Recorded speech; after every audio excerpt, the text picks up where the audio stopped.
comedy on Cookman. Cookman. Oh yeah! Oh yeah! Who's ready to go 5 rounds with us? Okay, coming back to the stage, give it up for Nate Condit. Heavy Garifo. And your 2014 first half winner, Dylan Manigian. 5th round, wild card round. I want your best summer job you ever had. I was a mechanic since I was really young, like 16. So I used to go to house parties and get really drunk, and then I had to show up the next day and try to find a way to nurse that. I worked on diesel trucks, so I found that I could make a system of handcuffs, so I could latch my hands up to the top of a car and slide under it on the creeper and then fall asleep. And then I worked at Mercedes-Benz too. And once you meet the right people, you could just have them lift you up in the car and you just fall asleep in the next class or something. So next time you drop your car off, there's probably a drunk 16-year-old sleeping underneath it. One of my favorites when I was younger, everybody sees the Heights Boardwalk at least once in your life? Yeah. Okay, I worked in one of the stands, and the wheel of the stand and all of the prizes were based on Beverly Hills 90210. So, my job would be to call people in, hey, buddy, win a Luke Perry watch for your girlfriend. And he would come up and put $5 down on Brenda Blue, because that was the name on the wheel. It's fixed, you're not going to win this, but let's act like I'm excited about it. And they'd be like, oh, well, you didn't win the Brandon Walsh Magnets. Better luck next time, pal. That's how I spent one of the best summers of my life. Kevin, what do you got? I was Nate's boss at the mechanic. Yeah, a lot. Those bottles were bigger then, though, than they are now. My hands got bigger. Yeah. You're an enigma. I don't know. I didn't really have any crazy summer jobs. I mean, I guess the camp counselor would probably be it. But we had this one really annoying kid, and we'd always make him go up to the female counselors and have him hug them. So long story short, I'm pretty sure I set the record for most viewings of the Good Touch, Bad Touch video. So that was probably it. Real quick, the summer after I worked at the 90210 stand, I went back, and the owner had changed it in an attempt to diversify his clientele into a Beverly Hills 90210 and the Melrose Place stand. So I tried to get into it, but I just couldn't do it. My heart wasn't anymore. I don't really want to give away Andrew's shoe memorabilia. So I can't do this anymore. So I went down the block and I got a job at, you guys remember back in the 90s when cigarettes were the worst thing in the world, there'd be these stands. They looked like a midget wrestling ring, and you threw a kickball into it and you bet a color, and if the kickball landed on the color you bet on, you won a carton of cigarettes. Does anyone remember this? So it was blue wins, you get lung cancer, awesome! Enjoy the rest of your time at the Jersey Shore. What do you got?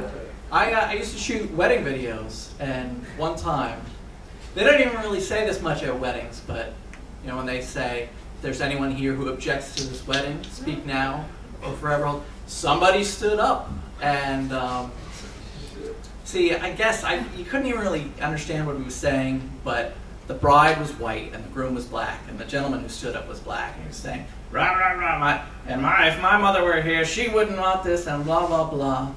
And the bride, she walked down the altar with her, I don't even think it was her father, it might have been her grandfather, because it was an old gentleman.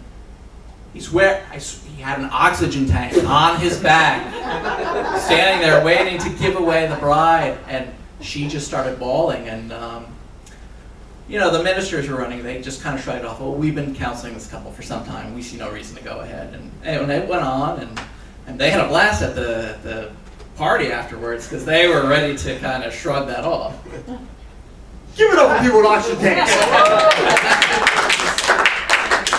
All right.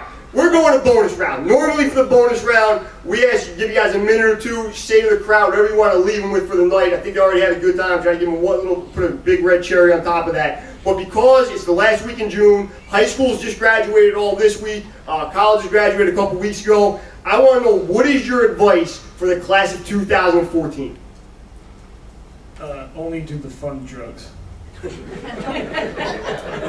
Your marijuanas, hashes, mushrooms, and stay away from the cracks, cocaine, meth, and heroin. And congratulations.